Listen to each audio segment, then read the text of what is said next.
I know. What are you doing? Oh, it is. This meeting is being Waiting for recorded. You can head up as you wanted to go away. Right now, it's something other, yeah. Okay.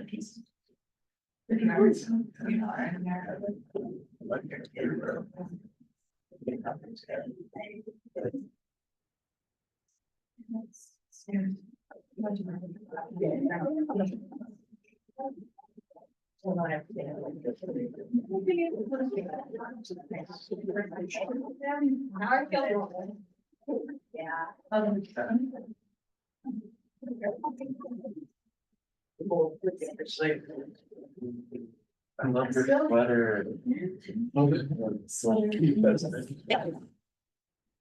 That's an amazing story. Oh, thanks. Getting in the spirit. How's your week going? Like, it's Tuesday, right? It's Tuesday. Oh, it feels like it's been something. Where does the time go? Sorry, thanks. Working on part two, John. Me sitting Well, on the couch like- watching cartoons. And I Watching switched them and watching. and I cartoons. haven't been so back yet, Some of so. our parent videos were just in my brain, I don't know what it is. Thanks. It's just so funny. What's the job? Okay, so it's a dog shot, but it would be a faculty position at Oak Ridge. It's like a small religious school in Michigan, so I'm trying to stay in Michigan long term, but I'm out of that. And also, they probably won't hire someone to let me know. Okay, so, but if nothing else, it's gonna be. Yeah, we'll see, but probably more like that. So I should. Yeah. Yeah, exactly. I think I have, so Next is comments. you can have Very. an offer, nice, yeah, but I think like. Sorry, do they have money? We have money, Yeah. yes, we are gonna be applying for some money, yeah, just in case, like, that has not been like, give me money, but luckily they're like professional on time faculty. I sure hope so. He wasn't in his office, Thanks. so I thought maybe he was down here, you know. That's pretty good. Yeah. We canceled our lab meeting for this. I know, he was like, yeah, this is the lab meeting. That's what he said yesterday, so, yeah. Maybe you won't come yet. Hello. He's like, well, I don't have a lab meeting, so I don't need to. Maybe he's too excited about square elite that. This animal. Yeah, we have a fish meeting by the fire. That's a good idea. Well, I think it's just having United. warm. Yeah, like a little chilly, yes, but I have bad news for you. Thanks for, Yeah. the- I have. Very long. Yeah. My mother was one. What's up?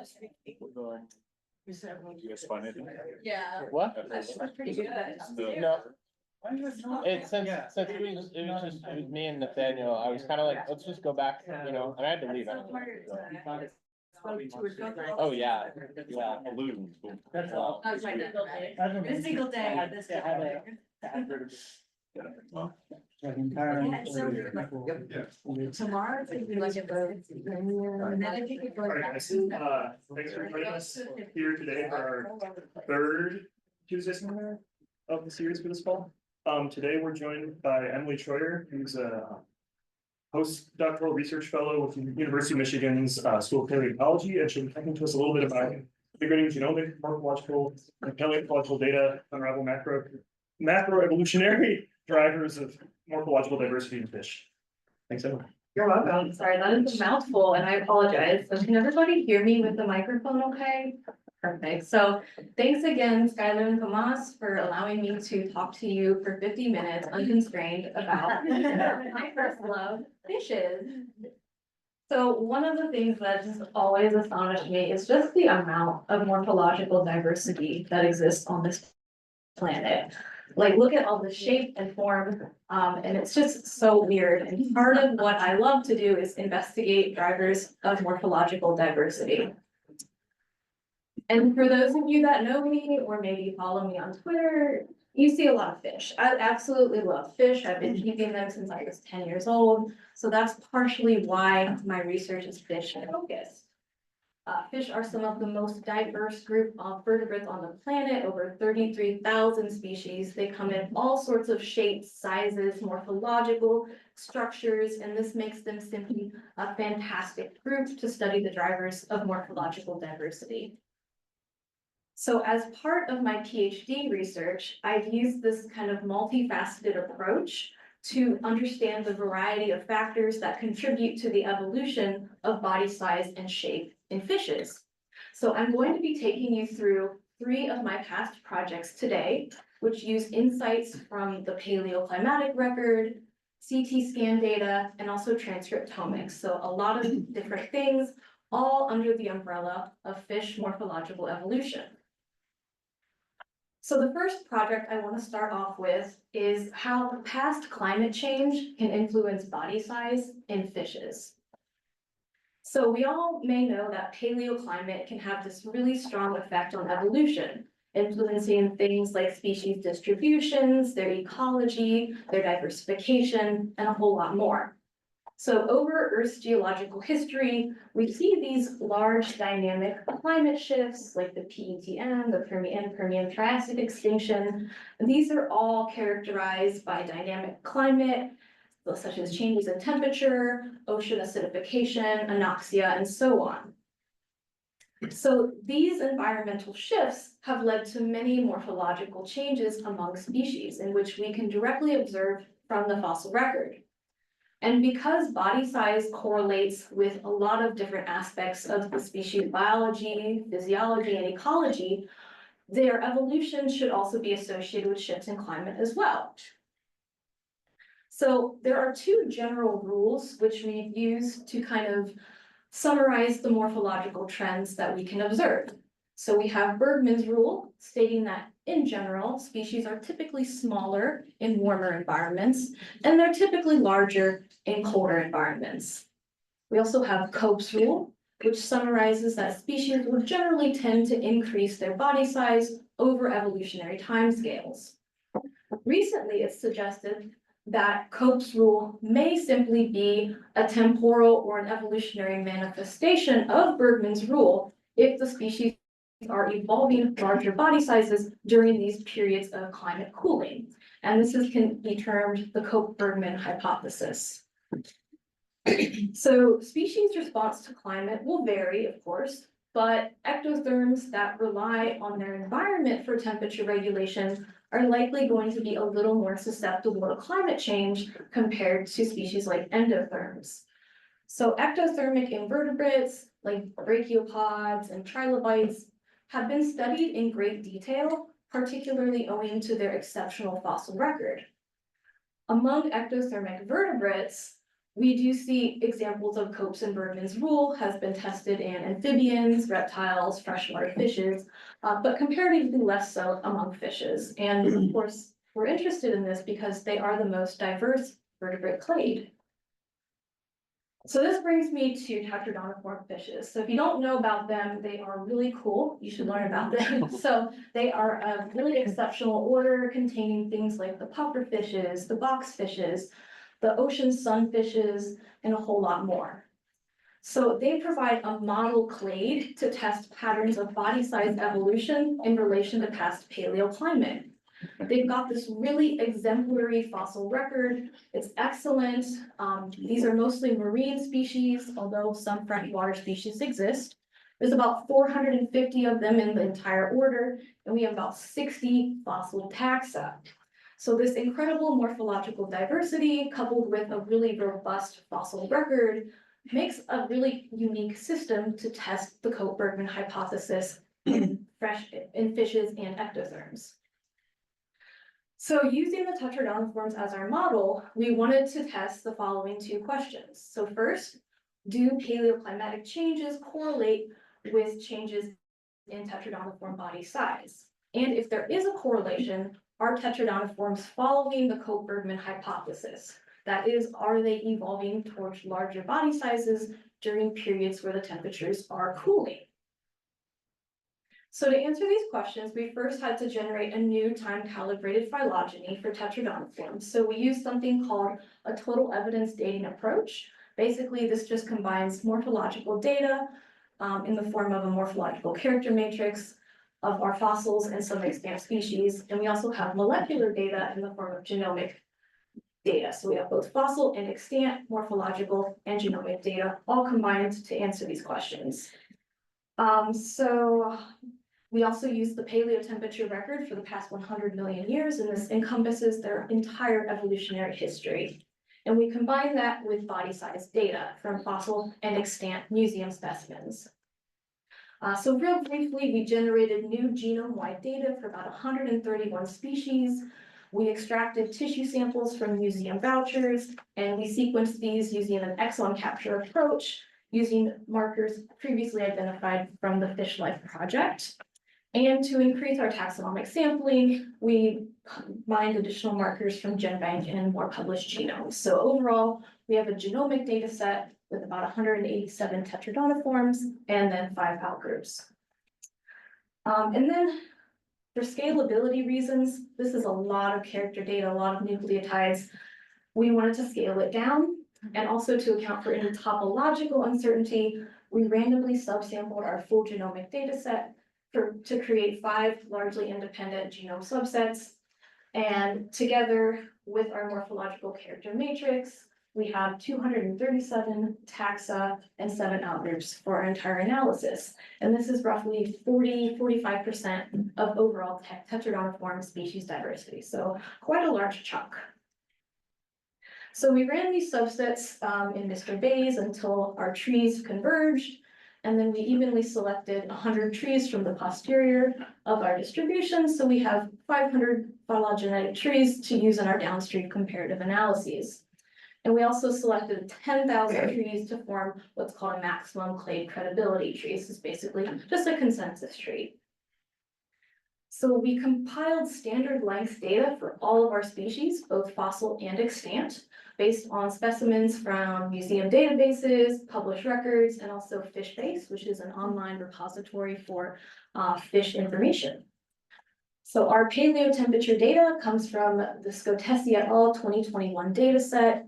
And the thing about this data set is we tested 2 different curves, one temperature curve of the global average ocean temperature, and the second one encompassing just tropical sea surface temperatures, tropical latitudes.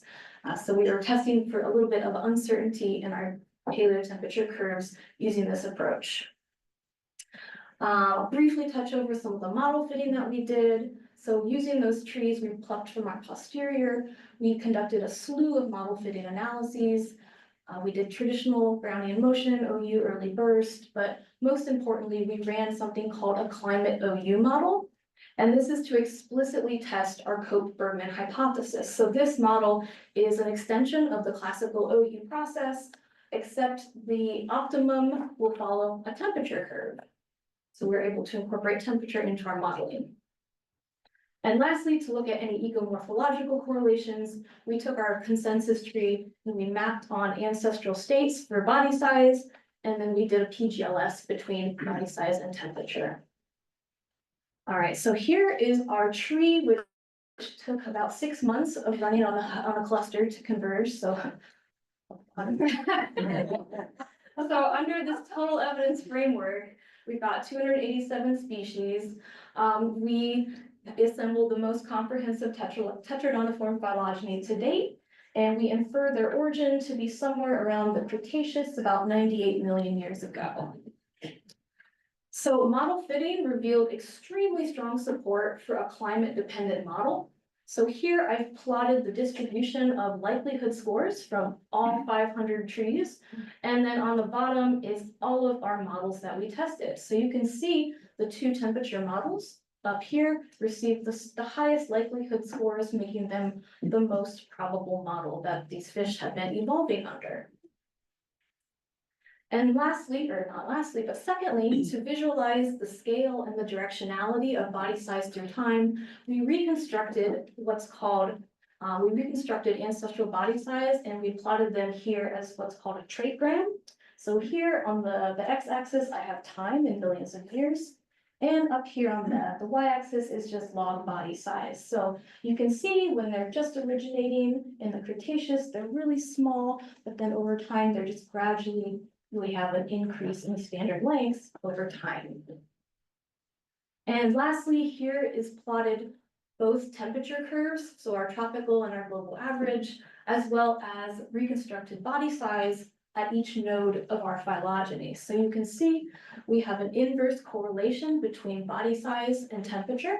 And when we run our PGLS on that, we do get significant support for a global average temperature curve, and that does mirror the model fitting we saw a couple slides back.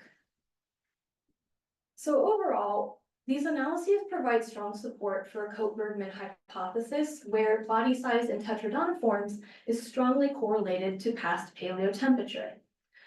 These results tend to align with previous studies that have examined paleoclimatic effects on evolutionary trends, providing support for a correlation between temperature and body size.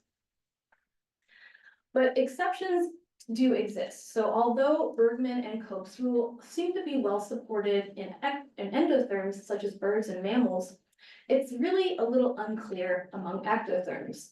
So studies have identified support for both of these rules in fishes, insects, arthropods, beetles, etc. But they've also identified no support or even inverse rules. So because Bergman's rule was originally thought to be hypothesized just for endotherms because it relates to how larger species might better conserve heat in colder environments, that explanation may not likely apply to ectotherms at all because they're cold-blooded, they don't depend on their environment for heat. So this begs the question, well, so what else is controlling their body size? So it's unlikely that we're ever going to find a global explanation for body size evolution in all ectotherms in response to climate change, but temperature does seem to be quite an important driver. So we see evidence for this in marine ectotherms. So this is a deep sea ostracode, small little guy. So this paper published about 20 years ago now, found evidence that they have increased in body size over the past 40 million years, while temperatures have decreased. So overall, while we do find a strong link between temperature and body size in tetraodontiforms, these results are providing strong support for Cope's and Bergman's rules. And these trends are quite less studied in fishes compared to terrestrial vertebrates and even marine invertebrates. Furthermore, our results seem robust to a number of different factors driving uncertainty, such as in macroevolutionary inferences and the use of different genomic subsets for the time tree calibration. So while the evolution of tetraodontiform fishes appears to conform to a Cope-Bergman rule, it's important to consider what other factors could be influencing this, such as ocean anoxia, dissolved oxygen concentrations, etc. So further research is definitely needed. All right, so with that, I'm going to switch over to a totally new topic. So this is my next project I want to share with you. It's focused on the same group of fishes, so we're still sticking with the tetraodontiforms. But this time I want to look in more detail into their morphological evolution and see how innovation can spur rapid phenotypic diversification. And I just really want to announce that I'm super happy this paper just came out last month in Evolution. Okay. All right, so we see innovations throughout the tree of life. And these innovations have shaped the processes of evolution, and they can account for the success of numerous clades. Innovations are novel traits which are directly enhancing diversification by allowing species access into previously unattainable ecological niches.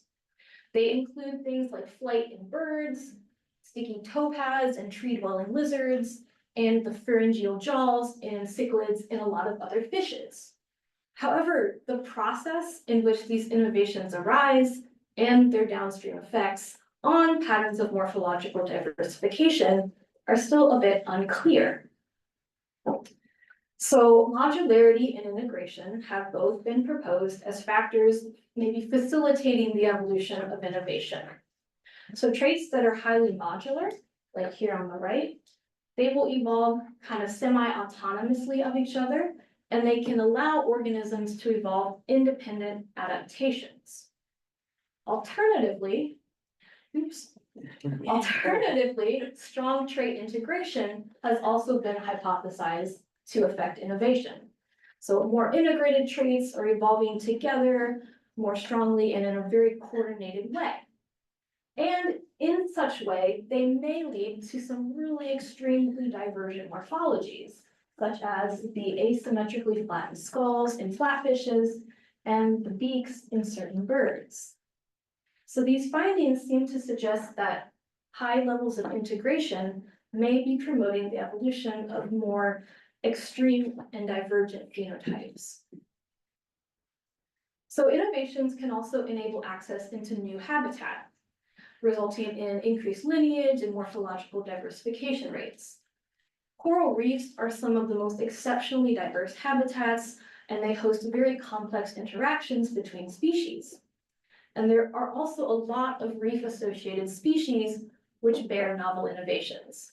One example is the intramandibular jaw joint in butterfly fishes and a lot of other fish, and this actually enables them to expand their gape size to feed on and graze upon reef surfaces. So we have a lot of innovations happening in these extremely diverse coral reef habitats. Another well-known innovation is the avian beak. And this feature has allowed birds to radiate into novel adaptive zones, facilitating speciation and increased diversity.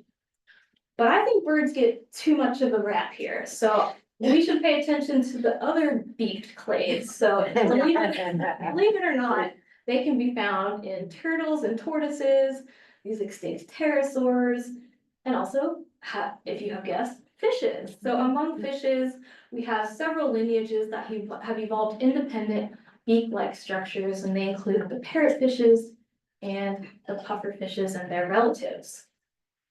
And this brings me back to tetraodontiforms as a cool model system. Hope you're sensing a theme. So in general, tetraodontiforms are this great system, again, to investigate other questions relating to morphological diversity, especially in relationship to how habitat influences their diversity. These guys are found circumglobally in a lot of different habitats, coral reefs, freshwater rivers, open oceans, sandy bottoms, and they have some of the most unique morphologies I've seen in fish. Diodontidae, these porcupine pufferfish have these cool erectable spines. Boxfishes, they look like a box. Three-toothed pufferfish has this really cool belly flap, etc., etc. But perhaps the most interesting to me, and the subject of this talk, is the fusion of the teeth into a beak in several of our families. So the tetraodontiform beak represents an evolutionary innovation which has allowed them access into novel dietary niches. So beaked species will possess this pair of trituration tooth plates, and this enables them to crush up extremely hard durophagous prey, such as bivalves, crabs, etc. So here, again, using tetraodontiform fishes as our model, we wanted to investigate the factors promoting the evolution of innovation. The tetraodontiform beak represents this potentially extremely divergent morphology, so we might expect that the skulls of beaked specimens exhibit higher integration compared to the skulls of non-beaked species. And they may also be evolving more rapidly and display higher morphological disparity. Additionally, highly diverse habitats, such as coral reefs, may lead to the evolution of the beak itself and be promoting rapid diversification and high disparity. So we wanted to test these hypotheses. So in order to do that, to answer these questions, we used 3D geometric morphometric data acquired from CT scans of museum specimens. So we acquired data for about 176 species. And this would not be a CT scan talk if I did not pass around some 3D printed pufferfish skulls. So you guys want to take a look at these? So these are both pufferfish skulls. They're not life size, so they're a lot smaller than that, but feel free to pass those around while I talk and hopefully that distracts you. Yeah. So we don't just have extant species, we wanted to also include fossil species, because fossils are of course important for the whole picture, right? So we also included three of some of the most three-dimensionally complete tetraodontiform skulls that are available in museum collections, so this increased our sampling. All right, so out of our 176 species, we generated new scans for a vast majority of them, about 145, and then we downloaded additional scans from Morphosource, which is an online repository where people can put all their CT scan data. So we then segmented and landmarked each of the specimens using the software 3D Slicer. And then after digitization, we performed what's commonly performed. It's a general Procrustes analysis. This essentially just removes the effect of non-shape variation like size, scale, and orientation. So we're left with only shape data. And additionally, we performed another step called a local superimposition.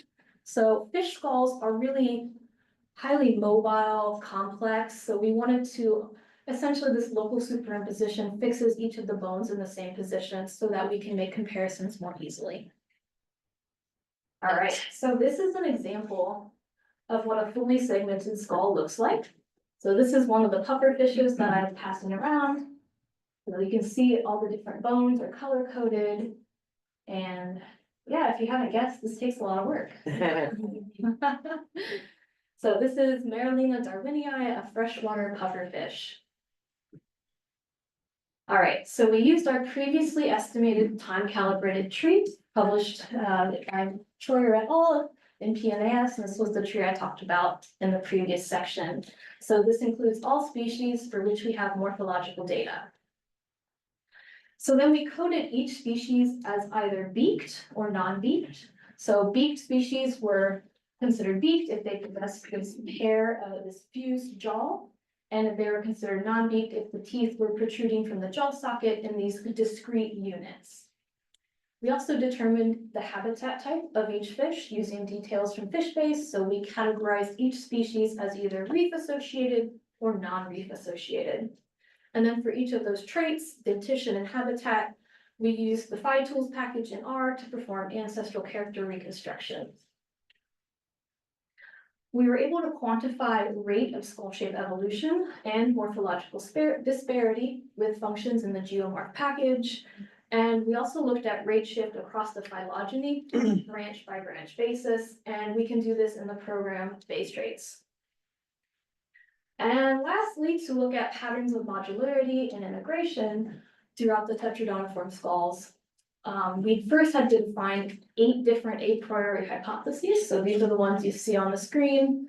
And essentially these just tell us which module pattern is more probable. So we can look at something that maybe be more functional, like the neurocranium as one module, and everything else, the jaws, the suspensorium as a separate module, all the way up to like an individual bone, where every bone is its own separate module. So we then can test these module hypotheses, find the best fitting one, and then we can compare the modularity and integration levels between our beaked and our non-beaked species.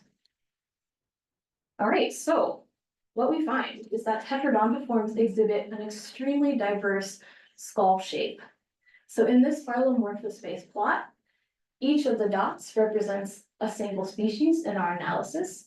And I've inserted some representative skulls just to show you the disparity in skull shape. So in this phylomorphous space, our primary axis of variation, PC1, accounts for roughly 37% of our overall shape variance.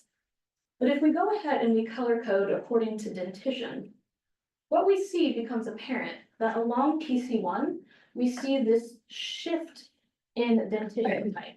So all of our beak species here in blue are quite separate from all of our non-beak species up in orange. And when we calculate morphological disparity between each group, we do find a significant difference. So we see higher skull shape disparity in our beaked species. And by contrast, if we look at habitat, so red is our reef-associated species, gray is our non-reef associated species. We don't see any difference in where they fall out in the morphospace. And when we look at disparity, we don't see any significant difference between the habitat types. If we change our pace a little bit and we look at the timing of the origin of these two traits, based off of our ancestral reconstructions, what we observe is that beaks have evolved independently twice, and they've actually evolved about 15 million years prior to when tetraodontiforms colonized reefs. And lastly, we didn't find any difference in the degree of skull modularity or integration between our beaked and our non-beaked groups, but we did find something really interesting.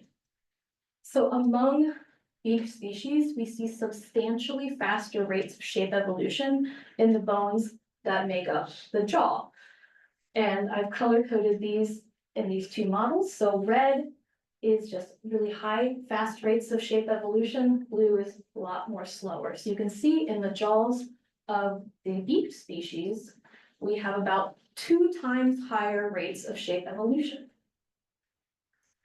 And if we look at this shape evolution on a branch by branch basis in a more granular manner, this is from our base traits analysis, we see fast rates of skull shape evolution in these two transitions into beaked clades, as evidenced by the warmer colors. We also see some other things happening in this tree. So we've got several species that have these really long, elongated snouts, and you can see their branches are also exhibiting high rates of evolution. So I think these may deserve a closer look in the future. So overall, the role of integration on trait integration is still a bit unclear. The literature is still deciding what's what. Typically, integration is thought to act as this constraint on phenotypic diversification. So if we have two traits that are highly correlated, like this, then there's just not a lot of wiggle room to expand into other areas of the morphospace as compared to something that exhibits more modular trait evolution. However, there have been a handful of recent studies that suggested that integration can actually aid and facilitate the evolution of innovation by promoting evolution across these very specific trajectories. And in this way, they can push trait evolution into these far extreme edges of the morphospace, potentially producing extremely divergent faces like this flatfish. And I didn't put a googly eye here, but his eye is like right here. So if we circle back to our aims in the beginning of this presentation, we show that despite our beaked species displaying really high disparity and rapid morphological diversification, there wasn't any significant difference between patterns of integration and modularity. And this suggests that the rapid evolution of maximally disparate phenotypes like the tetraodontiform beak can still arise and still evolve despite maintaining a more conserved pattern of trait integration. And integration may have less of an effect on the evolution of this innovation. And finally, our results suggest that reef association alone just might not be enough to promote high rates of morphological diversification. Compared to species living on coral reefs, we found that species in non-reef habitats were equally as likely to be morphologically disparate and exhibited similar rates of skull shape evolution.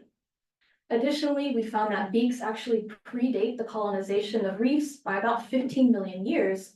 So in this case, it's unlikely that coral reefs promoted the evolution of the tetraodontiform beak. So to take away from this, beaks are a big deal, at least for tetraodontiforms. The beak evolved in the presence of highly conserved patterns of integration, suggesting that integration didn't limit the range of available phenotypes for tetraodontiform fishes. Furthermore, irrespective of habitat, beaks are associated with very high rapid rates of morphological diversity, And they have allowed tetraodontiforms to diversify into these novel ecological niches. Alright, so I'm gonna transition a little bit now and talk about something completely different. But these fish are also close to my heart. I did my master's thesis on gobies, so I said to my advisor, I need to do a PhD chapter on gobies, so this is where this came from. So I want to share with you another tale of fish morphological evolution, this time from a genetic perspective in a hyperdiverse clade of fishes. So, as has been a theme in this entire seminar, organism body size is perhaps one of the most fundamental species traits. Generally speaking, though, larger bodies may be slightly more advantageous in different ways. Larger bodied species tend to inhabit wider geographical ranges, they can possess longer lifespans, and have higher fecundity levels compared to their smaller bodied counterparts. But despite this, evolutionary trends towards the smaller side of the spectrum still occur. And miniaturization, which is the extreme evolution of small body size in adults, is fairly common across the tree of life. It includes extremely tiny species, such as Paedocyprus progenica, which is a relative of the carp, and that is an adult right there. It used to be one of the smallest vertebrates until it was taken over by like a frog or something. We also have dwarf chameleons, dwarf frogs, and this brown pygmy lemur, which is one of the smallest and maybe the most cutest of the primates. So a large number of morphological, behavioral, and ecological consequences can arise from being miniature. For instance, miniature taxa are commonly characterized by having greatly reduced or simplified morphologies. So if you remember our diminutive friend, Paedocyprus, he actually has, compared to their closest relatives, an incredibly simplified skeleton. So this is an adult of the species right here, and their skeletons, in fact, most closely resemble the juveniles of related species instead of the adults. So very simple morphologies happen with the miniaturization. And although miniaturization appears in a lot of different clades, miniature taxa are quite common and well documented among fishes.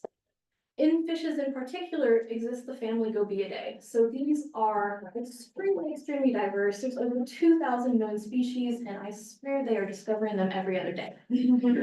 So most gobies are already relatively tiny, but we do have several instances of miniaturization within this family, where species in generally do not exceed more than 1 inch in total length.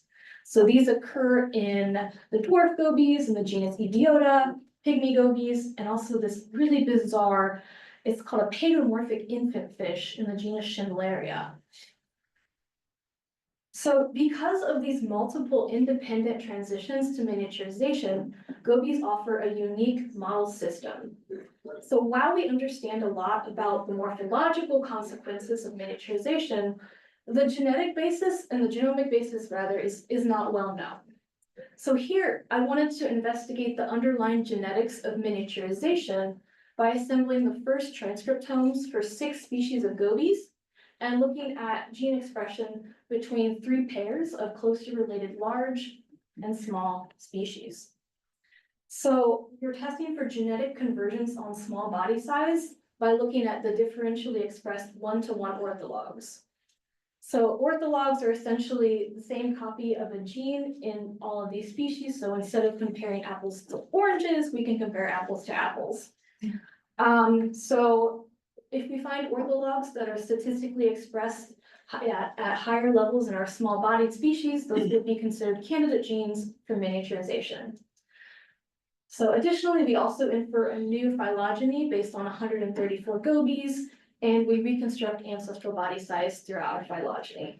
So this is one of the first studies using a comparative transcriptomic approach to address the evolutionary basis of miniaturization in gobies.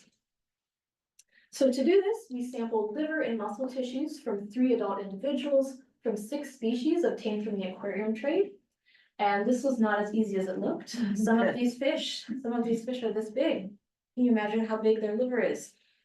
So. I can't clap for that. So these species that we selected, they represent three pairs of closely phylogenetic related large and small taxa. So tissues were extracted and then flash frozen in liquid nitrogen, and then outsourced for RNA sequencing, library prep, and RNA extraction. Oh, also, we chose the liver and the muscle tissues because these were probably important in growth and metabolism. So we estimated a Gobi phylogeny, again, under the same approach as our tetraodontiform phylogeny. We used new genomic sequence data based on museum specimens, and we sequenced these with the exon capture approach mentioned previously and obtained additional species from NCB.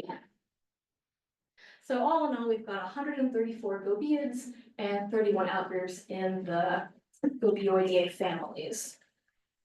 And then just real briefly, we estimated our tree after aligning the exons in Maxi, and we ran Raximel and G for our maximum likelihood tree, and then Astro for summary coalescent trees. We recorded available body length data from fish base once again for each species in our tree, and to infer body size across the Gobi phylogeny, we ran a maximum likelihood ancestral character reconstruction based on the total length using the PhyTools package in R. And I'm going to briefly go over this. This is our de novo transcriptome assembly pipeline. So after we get the raw reads, what we do is pre-perform a couple quality control steps, make sure there's no adapter sequences or low quality reads that we don't want in our downstream analyses. We then normalize each reads within each species, and then we use the Trinity platform for our de novo assemblies. So we performed 6 de novo assemblies, one for each of our gobies. And then after this, we can do a couple summary statistics, tell us how good the transcriptome is using programs like Busco, Bowtie. And then after we run our assemblies, we want to just quantify the number of reads with salmon. And then we can just predict our open reading frames in transdecoder, cluster similar sequences with CD hit.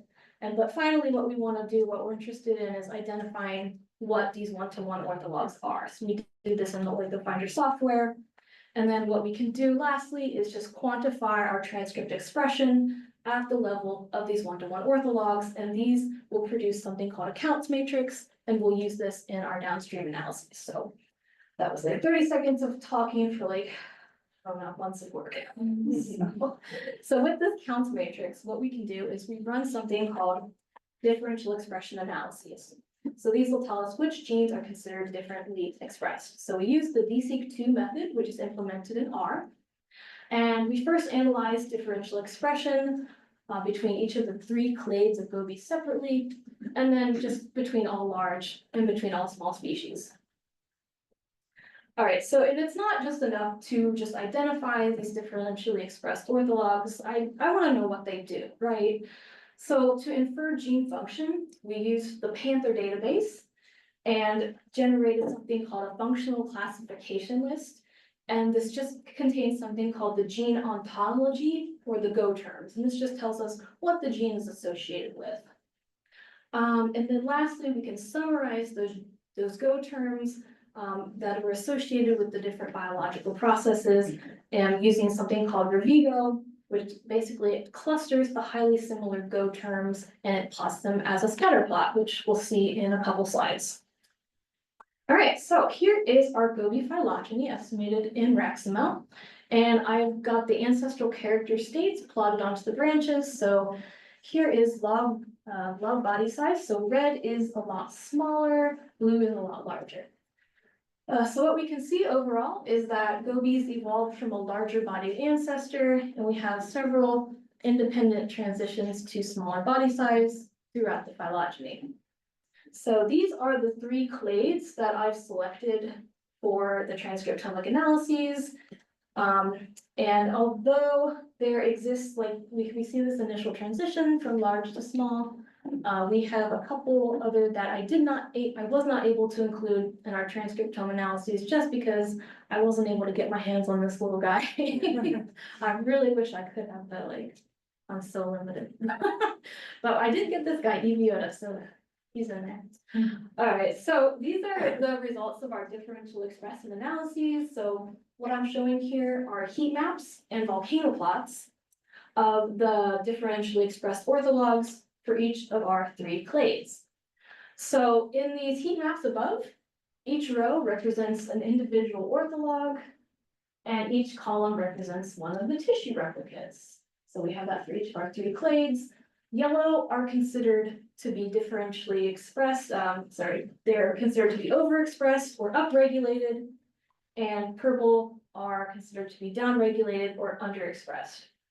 And the volcano plots pretty much show the same thing, except in a different way. So the downregulated genes are going to be on the left side of the plot and the upregulated in the right. So for each of these 3 analyses, we find anywhere between 3 to 6% of our orthologs were considered to be differentially expressed. Here we go. And again, this is just another analysis based on just the large and the small species broken down by their tissue type. Again, we find some differentially expressed orthologs, about 15 to 20%. Okay, what does it mean? We found orthologs, but what do? We want to know what it means. So let's see what biological functions these orthologs are actually representing. So using the Panther database that I talked about a few slides back, we connected these differentially expressed orthologs with their respective biological processes, and they have been summarized here as a scatter plot. So it may look intimidating, but let me explain it. So here, the bubble color is representing which group these GO terms showed up in. So if it's blue, it was only large-bodied species. If it's red, it was only small. And if it's purple, they show up in both. The size of the bubble represents the relative frequency of the GO term in the underlying database. So smaller bubbles are more less broad terms. So like we have this really tiny one right here, lipid homeostasis. We have this really large bubble representing cellular metabolic processes, so much broader term. And lastly, what I've done is I've gone ahead and I've grouped all of these GO terms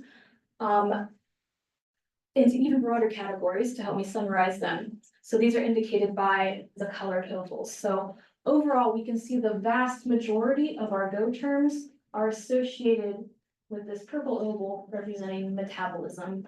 And that's to be expected, right? We took liver and muscle samples, so that's not completely unexpected. But if we want to narrow our focus just a little bit, and we want to pull out those orthologs that were upregulated in all of our large bodied and downregulated in all of our small bodies, and vice versa, we can identify several candidate genes involved in body size evolution.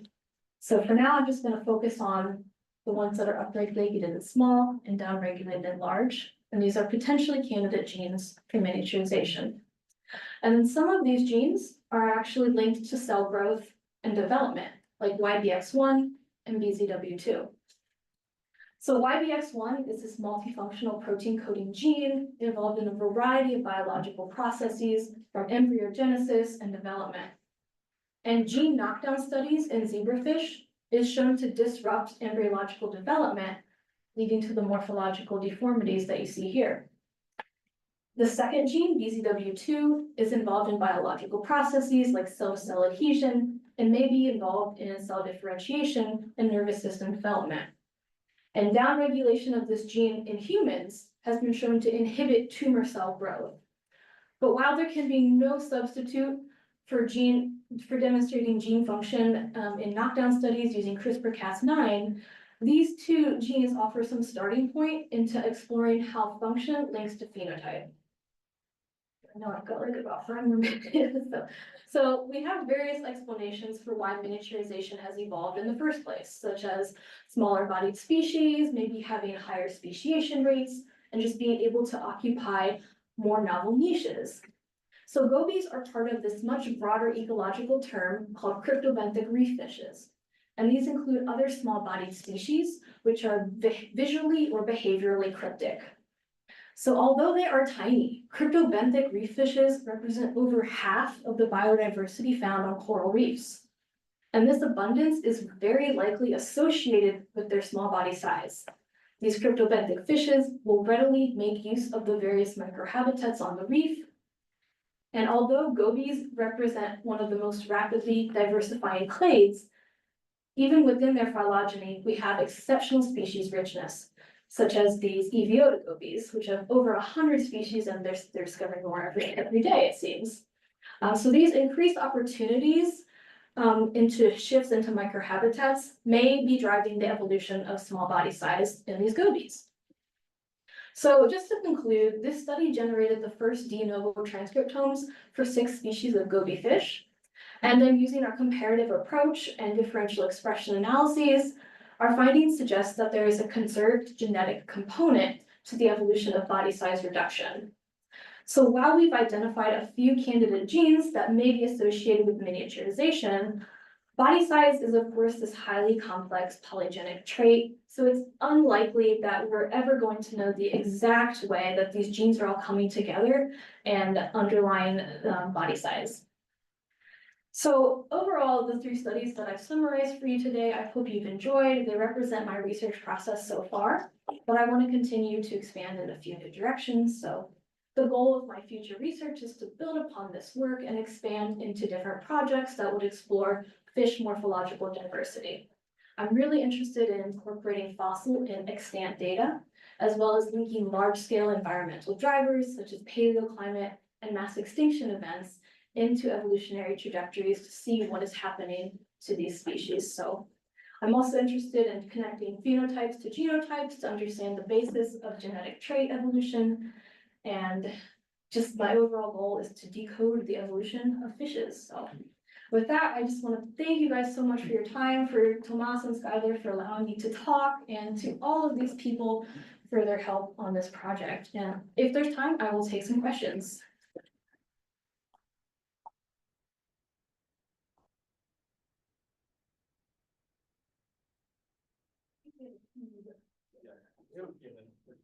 Okay.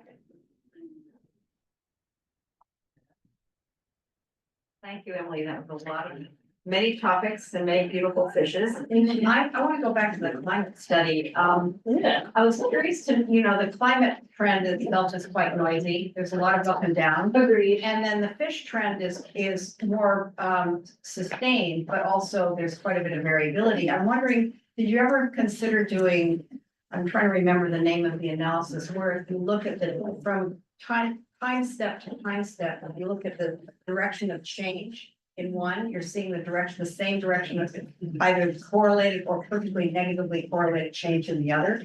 Because I think something like that might tell you whether you're really getting a functional tracking of size with, as climate is still either rapidly warming, rapidly cooling. Right now, I'm not, even though it's intriguing and of course I'm really fascinated by the same kind of animals, I'm not sure I see a strong connection here, but it could simply be because there's some other analytical methods that would pull that out more clearly. Right, so for, at least for this PGLS, we didn't do any kind of time binning, we looked at the overall trend.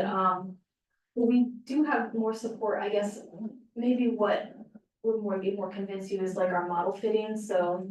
With these 2 models, we have the temperature curve incorporated into the OU curve, so I guess, like taken together, we can kind of see more support instead of just like the PGLS. But yeah, I do think we could definitely dissect it a little bit more and see like, okay, so especially like these trends like right at the KPG, right at the PETM, what's happening there, right?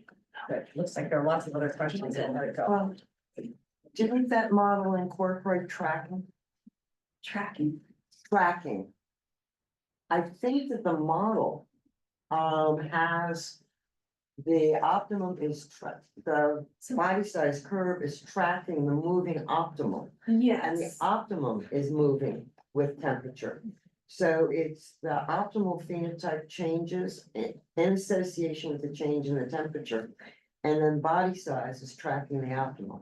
yes. So that is a stepwise, continual movement of the optimum. Thank you. Zach, Yeah, so I had a quick question. So can you go back to the slide that shows the change in body size among tetraodontiforms, like Oh, the trait group? over time? Yes. Yeah. That one. So I noticed that you mentioned that the earliest representatives of this clade are quite small, Yeah. right? And you end up getting an increase in body size. What I'm maybe your analysis accounted for this, but in terms of preservational bias, where like, because I know at least like that time in the late Cretaceous is quite warm, right? And so you have these pretty wide continental shelves where you're getting really beautiful preservation. I don't know where those are from, but I imagine they're pretty well preserved. But then as you get into the Cenozoic, especially like once you get to the Oligocene and Miocene, you lose out on a lot of these really like the Lagerstätten, and you end up having where the record is more represented by fragments. And so do you think that there could be an partial impact where it's like you're seeing an increase in body size because you're losing the preservation of the smaller taxa, because the smaller taxa aren't being because the environment for preservation isn't there? There's always the potential for bias, especially when you're dealing with paleontological data, so thank you for bringing this up. One of the things I want to point out that we kind of address this with, at least in the paper, the vast majority of our fossils are from the Morphological formation, which, as you know, incredible fish preservations. But within that formation, we see some of our smallest fossils and also some of our largest. So at least with the vast majority, I think we're confident that we're not missing a wide range of body size. But again, like for some of the smaller ones, previous to that, of course, there may be opportunities for top taphonomical biases, which are just unavoidable. Thank you. Yeah. One last one. You haven't had a chance. Okay. Have you looked at any of the morphological, either osteological or otherwise characters in the gobies and looking at there's convergence between Not- small forms and large forms? Not yet, so that may be future goals to dig in a little bit to the morphological data in the gobies, but I haven't looked at anything for them. Okay, there's, yeah, so if you wanna look at any literature that's comparable, cichlids have a couple different like miniaturizing radiations that do show convergence and phenotype. Nice. Yeah, Thank so. you.